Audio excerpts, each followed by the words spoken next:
नमस्कार दर्शक तथा श्रोतावृन्दहरू, स्वागत छ तपाईलाई नेपाली कथाको 708औं भिडियोमा। आजको कथा बेलायतको कथा पृथ्वी र लामपुछ्रे तारा। लामपुछ्रे तारालाई धूम्रकेतु पनि भनिन्छ। यो कथालाई लेखक कार्ल एवल्डद्वारा लेखिएको कथा रहेको छ। कार्ल एवल्ड एक प्रसिद्ध अंग्रेजी कथाकार हुन्। उनले लेखेको पुस्तक the old post and other nature stories विशेष ख्याति प्राप्त छ। निम्न कथा पनि यसैबाट उद्धृत गरिएको हो।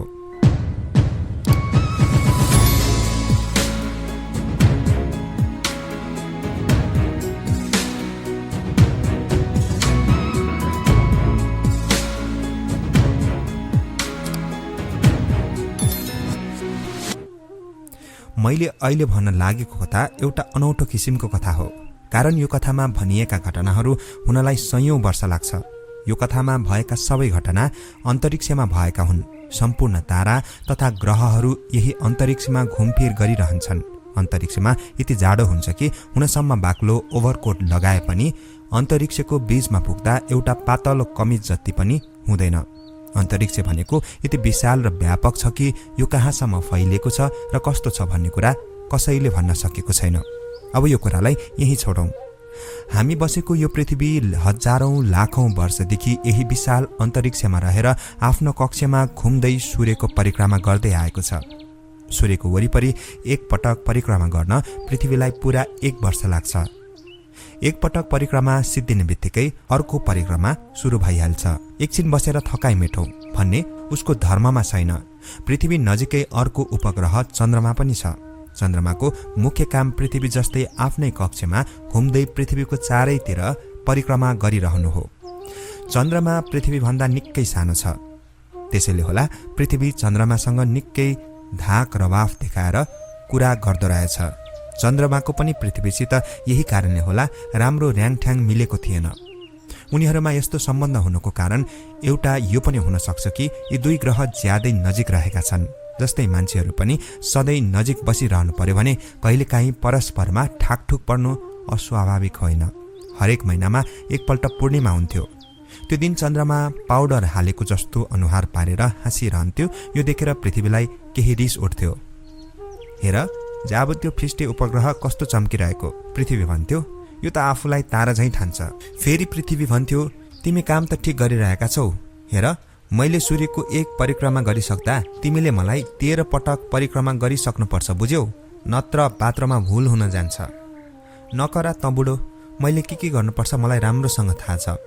चन्द्रमा पनि झर्केर जवाफ दिन्थ्यो, किनभने त्यो दिन पूर्ण चन्द्रको दिन हुन्थ्यो। यस्तै वर्षौं वर्षसम्म परस्परमा भनाभन गर्दै झर्कदै उनीहरू नियमपूर्वक आफ्नो बाटो लागिरहन्थे। उनीहरूका साथसाथै अरू ग्रहहरू पनि आफ्नो दुःख सुख बोक्दै हिँड्थे र ती सबैको माझमा सूर्य अटल र निष्पक्ष भएर उनीहरूलाई उज्यालो दिइरहन्थ्यो। एक दिन मार्च महिनाको मध्य समयमा फागुन महिनातिर एउटा अनौठो तारा अन्तरिक्षमा आइपुगेको देखियो। यस्तो अनौठो तारा न त पृथ्वीले न त चन्द्रमाले कहिल्यै देखेका थिए। उनीहरू वाल्ल परेर हेरिरहे। अनौठो कुरा त यो थियो कि यो नौलो तारा अरू जस्तो थिएन, कारण यसको एउटा लामो चम्किरहने पुच्छर पनि थियो। यो अनौठो तारा को रहेछ? पृथ्वीले सोध्यो। कुन्नी, मैले त कहिले देखेको थिइनँ, चन्द्रमाले भन्यो। यो अनौठो तारा अन्तरिक्षमा तैरिँदै झन्झन नजिक आइपुग्यो। पृथ्वीलाई आफैसित ठक्कर खान आउला कि भनेर डर पनि लाग्न थाल्यो। तपाईँ यहाँ मेरो बाटामा के गर्न लाग्नु भएको? तपाईँ को हुनुहुन्छ? कहाँ जान लाग्नु भएको र कहाँबाट आउनु भएको? पृथ्वीले चिच्याउँदै सोध्यो। एकैचोटि कतिवटा प्रश्न गर्नुभएको? म त एउटा सानो धूम्रकेतु मात्र हुँ। तर तपाईँ को हुनुहुन्छ नि? म त पृथ्वी नि, बुझ्नु भएन? ए बल्ल थाहा पाएँ। म त यतातिर कहिल्यै आएको थिइनँ, त्यसैले कुनै ग्रहसँग परिचय भएको छैन, धूम्रकेतुले जवाफ दियो। त्यसो भए त तपाईँ राम्रै ठाउँमा आइपुग्नु भएछ।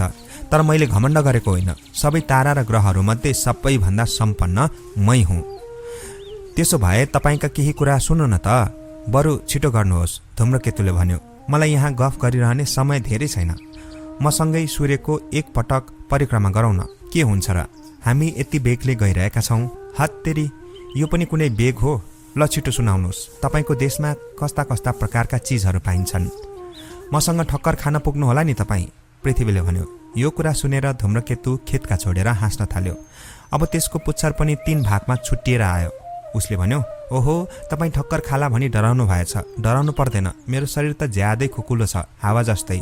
तपाईँको जस्तो ठोस शरीरसित ठक्कर खाँदा म चकनाचुर भएर जानेछु। हो रहेछ, तपाईँ त आगो मात्रै हुनुहुँदो रहेछ। म पनि पहिले तपाईँ जस्तै आगो मात्रै थिएँ होला, धेरै समय अघिको कुरा होला।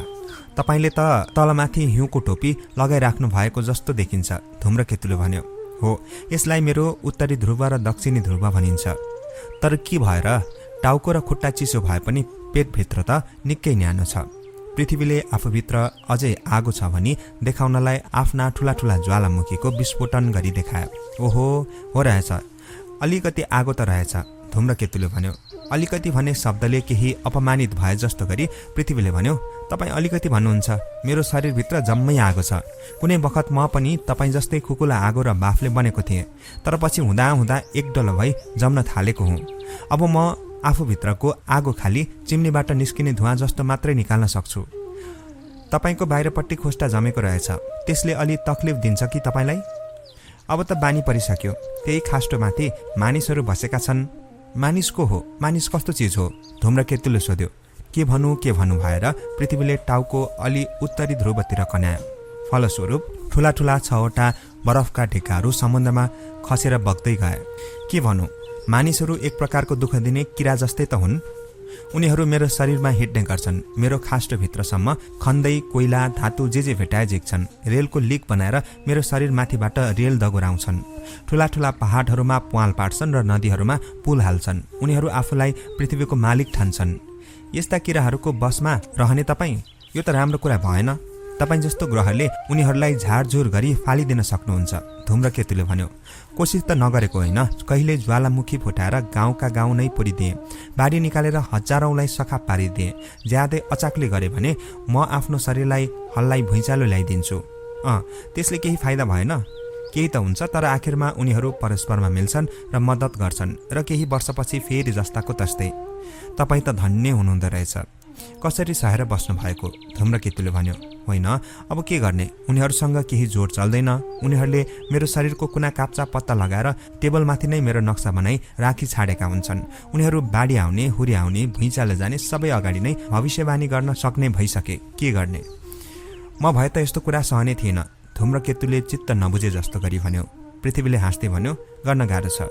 अहिले नै हामी कुरा गरिरहँदा यी मानिसहरूले तपाईँलाई पत्ता लगाई दूरबीनले हेरिरहेका हुन्छन्, तपाईँका बारेमा पुस्तक लेखिसकेका हुन्छन्।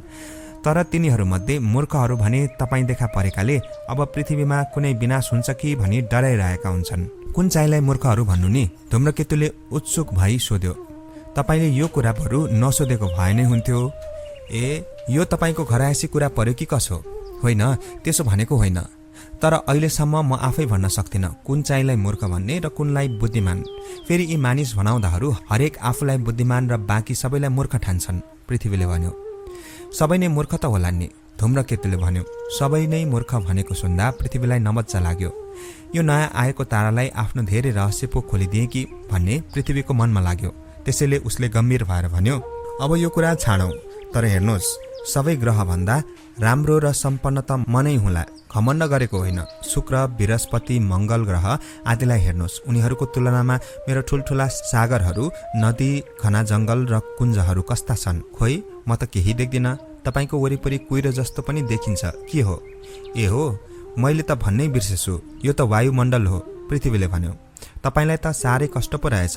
बाहिर खोस्टा अझ किरा मानिसहरू, त्यसमाथि वायुमण्डलले घेरेको, धूम्रकेतुले टिप्पणी गर्यो। हुन सक्छ, तर म ग्रहहरूमध्ये सबभन्दा सम्पन्न हुँ, पृथ्वीले भन्यो। तपाईँलाई ज्यादै परिश्रम परे जस्तो छ। एकछिन बसौँ न, धूम्रकेतुले सहानुभूतिपूर्वक भन्यो। बस्ने भन्नुहुन्छ? त्यसो गर्यो भने त यहाँ मामिला समाप्त हुन्छ। सूर्यको परिक्रमा गर्नु नै मेरो मुख्य कर्तव्य हो। त्यसपछि धूम्रकेतुले आफ्नो घाँटी तन्काएर दायाँ बायाँ तलमाथि एकपल्ट आँखा घुमायो अनि ऊ गम्भीर देखियो। ओहो, तपाईँ हिँड्न लाग्नु भयो कि कसो? पृथ्वीले उसको छाँटकाट देखेर सोध्यो। हो, मेरो जाने बेला भयो। केही वर्षका लागि तपाईँ मसँगै बस्न सक्नुहुन्न? नत्र कस्तो मजासँग सँगसँगै घुम्न पाउने। तपाईँ जानुभयो भने त मसँग कुरा गर्ने यही मूर्ख चन्द्रमा सिवाय अरू कोही हुँदैन। चन्द्रमा को हो नि? देख्नु भएन? त्यही मेरो परिक्रमा गरिरहने सानो फुच्चे उपग्रह। पहिले ऊ एक्लै हिँडिरहन्थ्यो, पछि मैले आफूलाई साथी बनाएको। हाम्रो यतातिर एउटा एउटा चन्द्रमा लिएर हिँड्ने चलनै छ। बृहस्पतिका त 8वटा चन्द्रमा छन्। हस् त, म बिदा हुन्छु, बस्नुहोस्। धूम्रकेतुले भन्यो। होइन, एकछिन ढिलो गर्नुहोस् न, पृथ्वीले अनुरोध गर्यो। होइन, नसकिने भयो, मलाई आफ्नो बाटो लाग्नु छ। यति भनेर धूम्रकेतु पृथ्वीबाट टाढिँदै गयो। अब तपाईँ यतातिर कहिले फर्कनुहुन्छ? पृथ्वीले स्वर बढाएर सोध्यो, किनभने धूम्रकेतु अघिभन्दा निकै टाढा पुगिसकेको थियो। 300 वर्षपछि धूम्रकेतुले जवाफ दियो। धूम्रकेतु झन्झन सानो हुँदै गयो र अन्तरिक्षमा बिलाएर गयो। यो छोटो कथा यही टुङ्गिन्छ, तर अन्तरिक्षमा यति सानो घटना हुँदा पृथ्वीमा कति समय बित्यो होला, एकपल्ट तपाईँहरू पनि हिसाब गर्नुहोस्। कथा पृथ्वी र लामपुच्छ्रे तारा तपाईँलाई कस्तो लाग्यो कृपया कमेन्ट गर्नुहोला।